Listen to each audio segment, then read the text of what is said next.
चलो, good morning everyone. SY BCom cost accounting subject में इस वक्त हम लोग स्टडी कर रहे हैं हमारा चैप्टर मटेरियल कॉस्टिंग, जिसमें हम लोग स्टडी कर रहे हैं फीफो मेथड, जिसमें आज के सेशन में हम लोग नेक्स्ट एग्जांपल डिस्कस करने वाले हैं। सभी स्टूडेंट्स पैम्पलेट रखे, नोटबुक, पेन, पेंसिल, कैलकुलेटर रखना है। टेबल ड्रॉ करेंगे। टेबल कोई भी मेथड आएगी, फीफो, लीफो, हिफो, नीफो, सेम ही रहने वाला है। डेट, पर्टिकुलर्स, उसके बाद तीन तीन के तीन सेट, रिसिप्ट के लिए तीन, क्वांटिटी, रेट, अमाउंट। फिर इश्यू के लिए सेम, क्वांटिटी, रेट, अमाउंट, और सिर्फ बैलेंस लास्ट में, उसके लिए भी सेम, क्वांटिटी, रेट, बैलेंस या अमाउंट। चलो, अभी यहां पर सबसे पहले देखो, ओपनिंग बैलेंस दिया हुआ है 25 यूनिट्स, रेट है 26 रुपीज का। तो यहां पर टेबल में सबसे पहले कौन सा महीना है? जुलाई 2018। डेट या ईयर वो एग्जांपल में अलग अलग होगा। तो यहां पर 1 जुलाई 2018, यहां पर मैं काम करता हूं, जुलाई 18 कॉमन में लिख देता हूं। जुलाई 18 पहली डेट, ओपनिंग स्टॉक या ओपनिंग बैलेंस।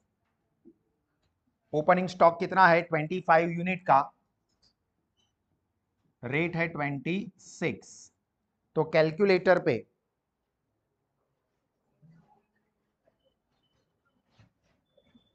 25 इंटू 26, तो 650। तो यहां पर लिखेंगे 650 और बैलेंस वाले कॉलम में एक line.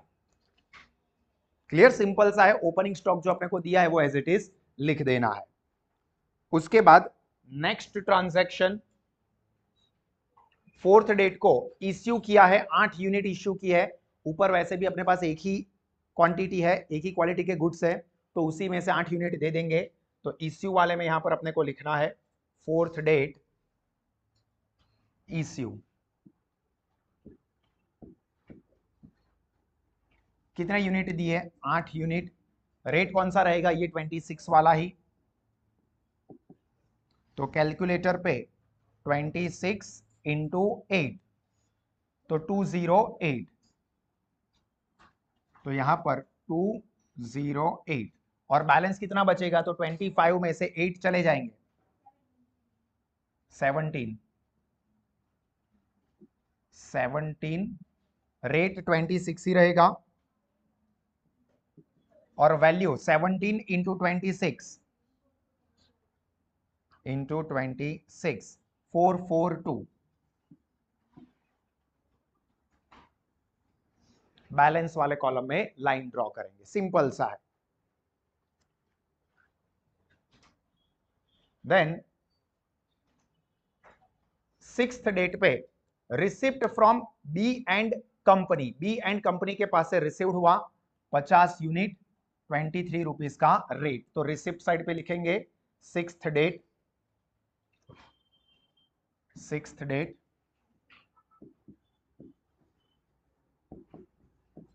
Receipt from B and company. आप पूरा लिखते हो तो चलेगा, सिर्फ रिसिप्ट लिखते हो तो भी चलेगा। Receipt from B and company, ये नाम लिखना एडवाइजेबल इसलिए है क्योंकि अगर आगे चल के ऐसा आया कोई कि return from B and company, तो अपने को पता चल जाएगा जल्दी से बी एंड कंपनी वाला यही ट्रांजैक्शन है, इसी में से कुछ रिटर्न करना है। 50 यूनिट्स, 23 रुपीज का रेट है। तो कैलकुलेटर पर 50 इंटू 23, तो अमाउंट 1150। तो यहां पर लिख देंगे 1150। अब जब बैलेंस लिखेंगे तो ये वाले तो एज इट इज 17 यूनिट्स, 26 का रेट 442, वो एज इट इज पहले लिखेंगे, और उसके नीचे लिखेंगे ये 50 यूनिट्स जो नए खरीदे, 50 यूनिट्स, 23 रुपीज का रेट एंड 1150, और फिर बैलेंस वाले कॉलम में लाइन ड्रॉ कर देंगे। चलो, यहां तक सबको क्लियर? ऑनलाइन में भी साथ में इसी तरह से नोट डाउन करते रहे हो, कोई भी स्टूडेंट्स पीछे ना रह जाए।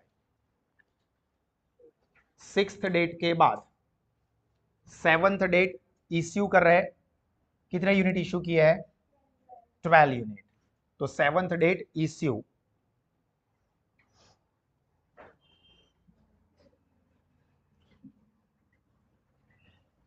सेवंथ डेट, लाइन ध्यान रखना जो बैलेंस लिखा है उसके बाद वाली लाइन आनी चाहिए। इश्यू किसको किया है ऐसा कुछ नहीं बोला है, अगर बोला होता तो नाम लिखते। 12 यूनिट, फीफो मेथड तो पहले ये 17 में से 12 देने पड़ेंगे, अपने पास 12 ही इश्यू करना है, 17 है तो आराम से पहले वाले लॉट में से ही हो जाएंगे। तो यहां पर 12 यूनिट 26 रुपीज का रेट, 12 इंटू 26 312, ये हम इश्यू कर देंगे। तो बैलेंस कितना बचेगा? ये 17 में से 12 गए, 5 यूनिट बचे अभी भी, तो ये 5 यूनिट 26 वाला रेट, 5 इंटू 26 130, और ये तो एज इट इज ही है, 50 यूनिट में से तो कुछ इश्यू नहीं हुआ है, तो 50 यूनिट्स 23 का रेट 1150। बैलेंस वाले कॉलम में लाइन ड्रॉ करेंगे। डन। चलो यहां तक की चीजें क्लियर हुई। 7th डेट का इश्यू हो गया। 9th, return to stores, return मतलब वापस कर रहे हैं, अमाउंट नहीं दी है मतलब हमने जो लिया हुआ था उसमें से वापस कर रहे हैं, अभी स्पेसिफिक किसका है ऐसा नहीं बोला है, तो फिर फीफो मेथड ही हम लोग फॉलो करेंगे, मतलब ऊपर से ही यूनिट वापस करेंगे। अगर ऐसा कुछ बोला होता return to so and so company, तो उस कंपनी के पास से जो रिसिप्ट हुई थी उसी रेट पे अपने को वापस देने पड़ेंगे। यहां पर ऐसा कुछ नहीं बोला, सिर्फ ऐसा बोला कि रिटर्न किए, तो फीफो मेथड में ऊपर से ही हम लोग रिटर्न करना शुरू करेंगे। तो यहां पर रिटर्न टू स्टोर्स कितने हैं? 5 यूनिट है, तो 9th date return to stores कितने यूनिट है? 5 यूनिट्स, तो 5 यूनिट्स फीफो मेथड है मतलब पहला 26 रुपीज का रेट है वही वाला हम वापस कर देंगे, तो 5 यूनिट 26 का रेट है 130 रिटर्न कर देंगे। तो बैलेंस में अभी अपने पास जो 50 यूनिट वाला है वही बचेगा, तो लिख देंगे 50 यूनिट्स 23 का रेट 1150, ये अपने पास बैलेंस बचा। सॉरी, हाँ return, sorry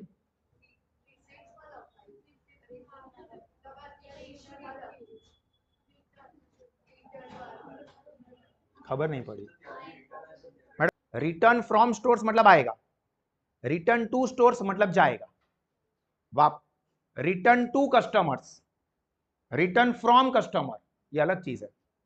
return to mister A मतलब हमने मिस्टर ए को वापस किया, रिटर्न फ्रॉम मिस्टर ए मतलब मिस्टर ए के पास से अपने को वापस मिला, अपने को वापस मिला होता तो रिसिप्ट होती, हमने वापस किया है मतलब ये जा रहा है। ठीक है, ध्यान रखना है, सेंटेंस देखना है, कर दे जो। उसके बाद अगेन 10th नंबर में भी वैसा ही है, देखो return to B and company मतलब बी एंड कंपनी को वापस कर रहे हैं। अभी देखो बी एंड कंपनी के पास से हमने खरीदा होगा, अगर हमने उसको इश्यू किया होता ना तो यहां पर ऐसा होता कि return from B and company, तो अपने लिए फिर वो रिसिप्ट हो जाता। यहां पर रिटर्न टू है, आगे हमने उसके पास से रिसीव्ड किया था, अभी हम उसको वापस कर रहे हैं, कितने यूनिट कर रहे हैं? 10 यूनिट। अभी यहां पर तो अपने पास एक ही क्वांटिटी के गुड्स है, पर सपोज 2-3 होते बैलेंस में तो भी अपने को कौन से रेट पे देना पड़ता? 23। ये रिटर्न टू है ना, ये 10 यूनिट के लिए हम लोग 23 रुपीज का ही रेट लेते, क्यों? क्योंकि ये बी एंड कंपनी को वापस कर रहे हैं, तो बी एंड कंपनी को जिस अमाउंट पे हमने खरीदा होगा उनके पास से उसी रेट वाला वापस करेंगे। ठीक है, अपने पास तो यहाँ पर बाय डिफॉल्ट वो 23 वाला ही है, एक ही है देखो, पर सपोज ये दोनों होते, यहां पर रिटर्न वाला ट्रांजेक्शन होता 5 और 50 और बोला होता return to B and company, तो यहां पर सर फीफो मेथड तो पहले 26 दे दे, नहीं, बी एंड कंपनी को रिटर्न किया ना तो बी एंड कंपनी की प्राइस वाला ही रिटर्न करना पड़ेगा। ये समझ में आया मैंने क्या कहा? अगर स्पेसिफिक जिनके पास से हमने खरीदा है उन्हीं को रिटर्न करना है तो उनके पास से जो रेट पे हमने खरीदा था उसी रेट पे वापस करना पड़ेगा। तो यहां पर बी एंड कंपनी के पास से हमने 23 रुपीज पे खरीदा था, तो वो 23 रुपीज पे ही रिटर्न करेंगे। तो 10th number, return to B and company. कितने रिटर्न किए हैं? 10 यूनिट्स, 23 का ही रेट है, तो 230 हो जाएगा, इंटू 10 करेंगे तो बैलेंस अपने पास बचेगा 40 यूनिट्स, 23 रुपीज का रेट, तो 40 इंटू 23, तो 920।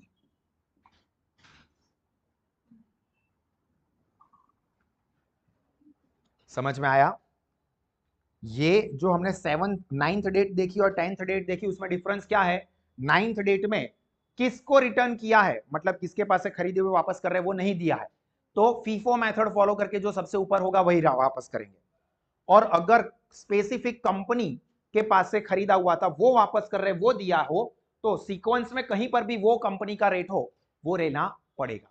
ठीक है, इसमें तो बाय डिफॉल्ट अपने पास वही है, बट सपोज यहां पर 3 अलग अलग होते और उसमें ये बी एंड कंपनी वाला सपोज सेकंड नंबर पे होता, तो भी फीफो मेथड भले है, हमको वो बी एंड कंपनी वाले रेट पे ही वापस देना पड़ता उसी में से।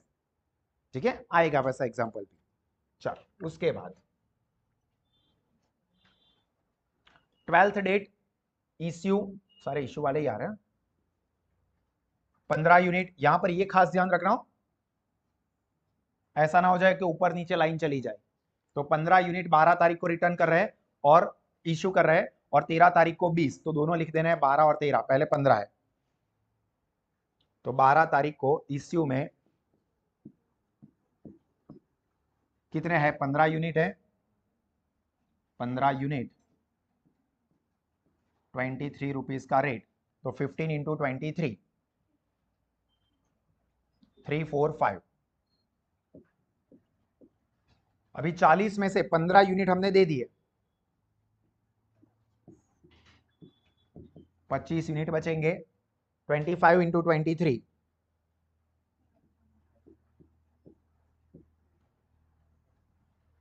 देख लो, 25 इंटू 23, 575 का बैलेंस बचा। उसके बाद वाली तारीख 13 तारीख को भी हमने इश्यू ही किया है, 20 यूनिट का इश्यू है, तो 20 यूनिट्स, 23 रुपीज का रेट, डबल अमाउंट हो जाएगी 460, 23 10 होता तो 230, 20 है तो डबल 460, तो अभी बैलेंस यहां पर कितना बचेगा? 5 यूनिट, 25 में से 20 गए, तो अभी 5 यूनिट बचे, 23 रुपीज का rate, half amount 165, sorry 115,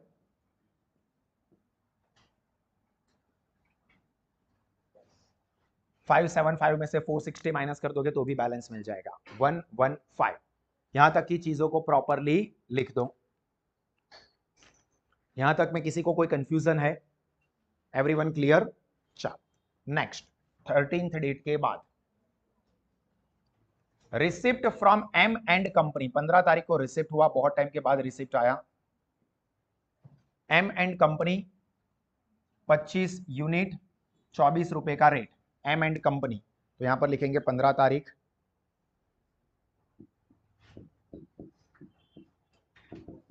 receipt from M and company, कितने यूनिट रिसीव्ड हुए हैं? 25, और रेट क्या है?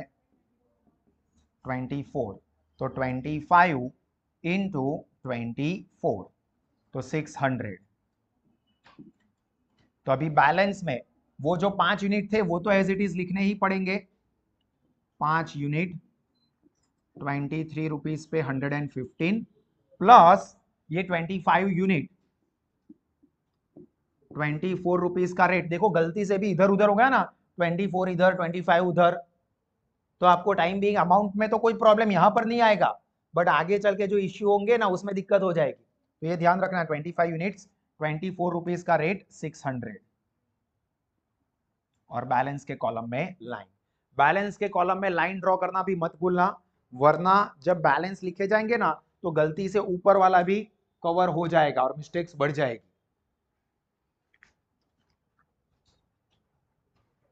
उसके बाद 17th डेट पे फिर से इश्यू है,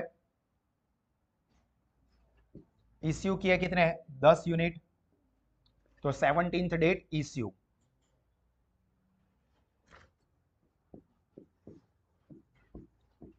टोटल 10 यूनिट है, बट फीफो मेथड है तो पहले ये 5 देने पड़ेंगे और फिर ये 25 में से 5 देने पड़ेंगे।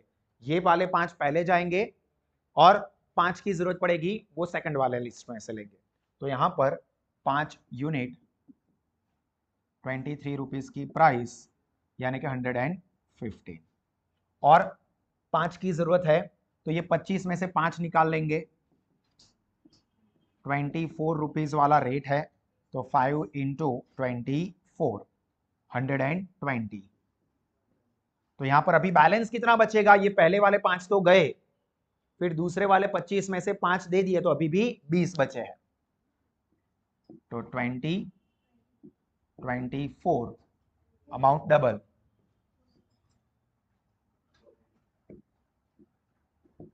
480।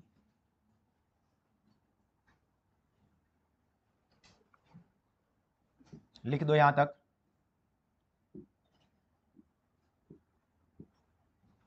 480। 17th के बाद 19 received replacement, this is very important, replacement from B and company, इसको इंपॉर्टेंट टिक करो, 19th number received replacement from B and company। तो यहां पर क्या हुआ, 10 यूनिट मिले, B and company, sir receipt है पर अमाउंट नहीं दी है, पर बी एंड कंपनी के पास से कौन से रेट पे हमारा डीलिंग चल रहा है, 23 रुपीज। तो यहां पर यह ध्यान रखना है कि ये जो अमाउंट है वही यहां पे अपने को लेनी पड़ेगी, ठीक है, क्योंकि बी एंड कंपनी के पास से रिप्लेसमेंट लिया हुआ है हमने। तो 19th number receipt, 19th date receipt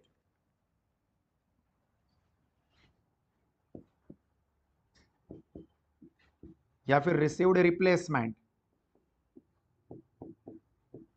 from B and company, कितना रिप्लेसमेंट लिया, 10 यूनिट का, रेट बी एंड कंपनी के साथ चल रहा है 23 रुपीज का, तो 230।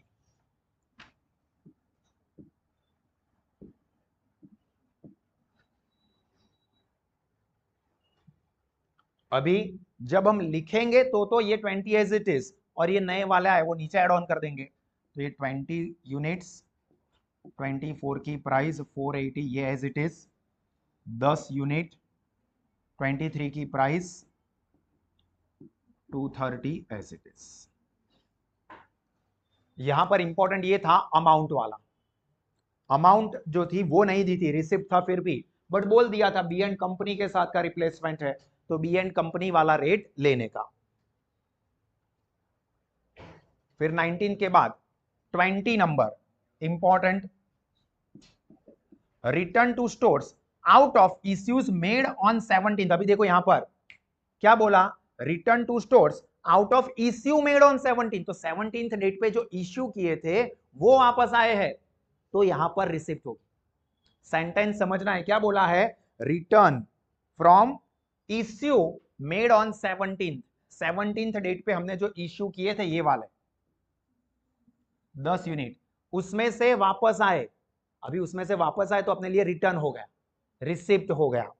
सेंटेंस को समझना, रिसीव्ड ये क्या है, रिटर्न टू स्टोर्स, ये इंपॉर्टेंट है, आउट ऑफ इश्यू, जो इश्यू किया हुआ था उसमें से रिटर्न आया तो अपने लिए क्या हो गया, रिसिप्ट हो गया। तो रिसिप्ट साइड पे लिखना पड़ेगा, कितने रिसिप्ट हुए हैं 5, रेट कितना लेगा, तो 17th डेट पे हमने कितने रुपए में दिया हुआ था वो देखो, 17th डेट पे इश्यू, यहां पर क्या चलेगा,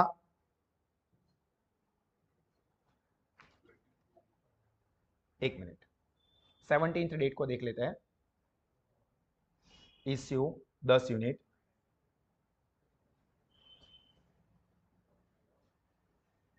523 वाला है, 524 वाला है, तो अपने को यहां पर इशू करेंगे तो अपने को रिटर्न हो रहा है, तो पूरे जो लेटेस्ट प्राइस है वो वाले ही कंसीडर करने पड़ेंगे, क्योंकि 17th डेट को जो फ्रेश इशू हुआ है वो 24 वाला है, क्योंकि ये जो वाला है वो ऊपर वाला था। तो रिटर्न आएगा, यहां पर इंपॉर्टेंट टिक कर देना, डेट कौन सी है, 20 आई है ना,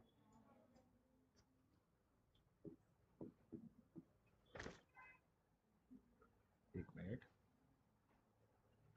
नहीं 5 यूनिट ही है ना, सॉरी, हाँ 5 यूनिट ही है ना, सॉरी 5 यूनिट ही है, मैंने 10 यूनिट ही देखा। तो 5 यूनिट पहले वाला कौन सा है, फीफो मेथड है, वही रेट पे हम लोग वापस लेंगे, पहला वाला ही वापस आएगा। मैंने 10 यूनिट ही टोटल कंसीडर कर लिया, 5 यूनिट ही रिटर्न हुए, ध्यान से समझना। 20th डेट को रिटर्न कितना हुआ है, return to stores out of the issue 5 units है, तो 5 यूनिट, तो 2 इशू किए हुए थे, देखो यहां पर 17th डेट में 2 इशू है, तो उसमें से ये पहले वाला वापस लेना पड़ेगा। अगर 10 दिए होते तो ये 5 और ये 5 पहले वाला ही वापस लेंगे, because we are following FIFO method, तो वापस भी वही पहले आएगा, ठीक है, जो दिया है वापस भी उसी में से 5 आएंगे, पहले वाले ये वाले। तो इसको इंपॉर्टेंट टिक कर देना, 20th date return from issue of 17th, important tick mark. 5 unit है, 23 वाले लेने पड़ेंगे, 115, क्योंकि ये 5 यूनिट ही थे। सपोज 10 यूनिट एक साथ ही होते तो 10 में से 5 निकालते, अगर ये सेपरेट ही होता और ऐसा बोला होता कि 10 यूनिट वापस आ गए तो ये 23 और ये 24 दोनों लेने पड़ते। यहां पर 5 ही यूनिट है, तो फीफो मेथड हम लोग फॉलो कर रहे हैं, तो पहले वाला ही वापस लेंगे, तो 23 रुपीज वाला वापस आएगा। तो अभी अपने पास बैलेंस, ध्यान से देखना, 20 10 तो एज इट इज है ही, और 5 आ रहे हैं, तो लिखेंगे यहां पर 20 यूनिट, ये वाले तो as it is 20 unit 24 rupees पे 480, 10 यूनिट 23 रुपीज पे 230, और ये नए आए कितना है, 5 यूनिट 23 वाले 115, इसको इंपॉर्टेंट टिक मार्क करना। 20th डेट वाले को इंपॉर्टेंट टिक करना, return from issue of 17th date, 17th date पे 2 इश्यू हुए थे अलग अलग क्वालिटी के, तो पहले वाला ही लेना पड़ेगा। अगर रिटर्न ज्यादा हुआ होता, सपोज ऐसा होता कि 7 यूनिट रिटर्न हुए, ध्यान से समझो, सपोज 20th डेट में ऐसा बोला होता कि 7 यूनिट रिटर्न हुए, तो 5 पहले 23 वाले में से निकाल लेते और फिर 2 ये 24 वाले में से निकालते, ठीक है। तो यहां पर क्या नंबर दिया है वो आपको ध्यान रखना होगा। उसके बाद 20th डेट के बाद 22nd, वेरी इंपॉर्टेंट, टिक कर दो, very very important, very very important, transfer वाले रिकॉर्ड नहीं होंगे, बहुत डिफिकल्ट है। Transfer from job 101 to 105 in the department, मतलब रिसिप्ट भी हुआ इश्यू भी हुआ, ट्रांसफर किया मतलब क्या, एक डिपार्टमेंट से दूसरे डिपार्टमेंट में गया, तो ना बाहर से गुड्स आया है ना ही गुड्स बाहर गया है, एक डिपार्टमेंट में से दूसरे डिपार्टमेंट में ट्रांसफर हुआ है। तो ट्रांसफर ना रिसिप्ट होती है ना ही इश्यू होता है, क्योंकि एक तरफ रिसिप्ट होगी दूसरी तरफ के लिए इश्यू होगा। सपोज एक क्लासरूम में से दूसरे क्लासरूम में स्टूडेंट शिफ्ट हो रहे हैं, तो उससे ना कोई नया स्टूडेंट आया है ना ही कोई स्टूडेंट गया है, सिर्फ आपने एक क्लासरूम से दूसरे क्लासरूम को चेंज किया, तो ट्रांसफर वाले ट्रांजेक्शन रिकॉर्ड नहीं होंगे, नोट करना है तो कर दो। Transfer from one department to another department is not recorded, यहां पर तो नहीं लिखना है टेबल में, बट नोट के तौर पे आपको लिखना है, तो पैम्पलेट में या नोटबुक में लिख दो, transfer from one department to another department is not recorded. मैं भी यहां पर चलो नोट लिख देता हूं, क्योंकि ये पूरा मटेरियल भी आपको एप्लीकेशन पे मिल जाएगा। तो नोट 2 एग्जाम्पल के बीच में लिख देता हूं, क्योंकि ये दोनों एग्जाम्पल के लिए कॉमन है नोट, यहां पर लिख देता हूं, जगह ही नहीं।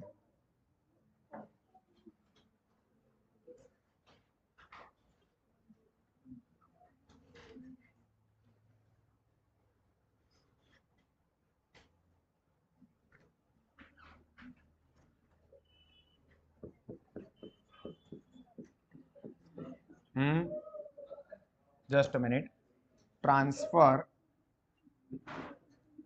From one department to other department is not recorded in stock ledger. Clear? ये नीचे के एग्जाम्पल्स में आने वाला है।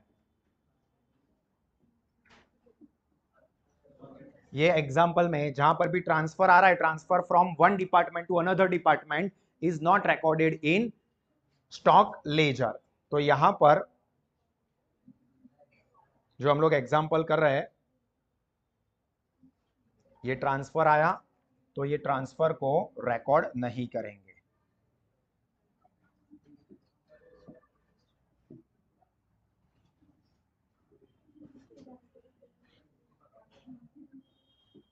Transfer from one department to other department is not recorded. Clear? तो यहां पर लिख देंगे नॉट रिकॉर्डेड। क्लियर? ऊपर भी नोट लिखवाई, यहां पर भी लिखवा रहा हूं, नोटबुक में भी या पैम्पलेट में भी लिख दो। उसके बाद रेगुलर 26 नंबर में क्या हो रहा है, इश्यू कितने यूनिट्स है, 10 यूनिट, तो 26 नंबर इश्यू।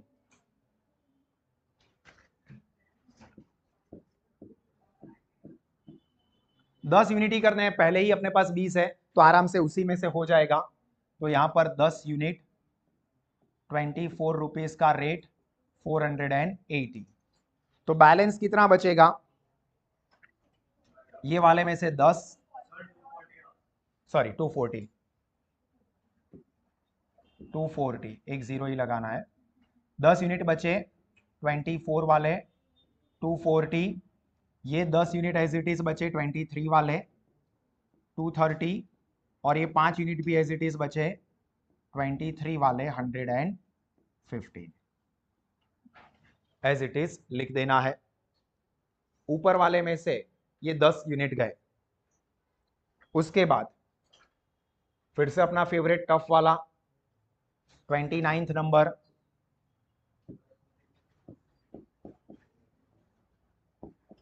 क्या आया, ट्रांसफर है तो क्या करेंगे, not recorded. And last shortage in stock taking, मतलब फीफो मेथड के हिसाब से ऊपर जो है उसमें से हम शॉर्टेज कट कर देंगे, इश्यू में डाल देंगे 2 यूनिट्स, तो यहां पर 31 डेट इश्यू वाले में लिख देंगे शॉर्टेज 31 शॉर्टेज कितने यूनिट की है, 2 यूनिट, कौन सा रेट वाला लेंगे, 24 वाला, तो 48। तो अभी बैलेंस कितना बचेगा, 10 में से 2 शॉर्टेज में निकल गए तो 8 यूनिट, 24 की प्राइस 8 इंटू 24 192, फिर बाकी के तो एज इट इज 10 यूनिट 23 का रेट 230 एंड 5 यूनिट्स 23 का रेट 115। तो लास्ट में अपना मेन बैलेंस कितना बचेगा, तो इनका टोटल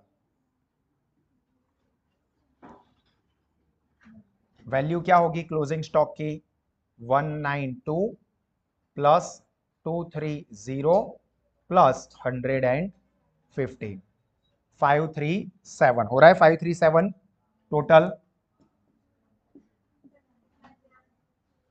नहीं ये अपना आंसर, ठीक है, 537, दिस इज आंसर। क्लियर हो रहा है सबको? तो यहां पर ये अपना पूरा एग्जाम्पल कंप्लीट हुआ। समझ के जो भी चीज बाकी है उसको नोट डाउन कर दीजिए। क्लियर? चलो तो यहां पर हम लोग हमारा ये सेशन कंप्लीट करते हैं।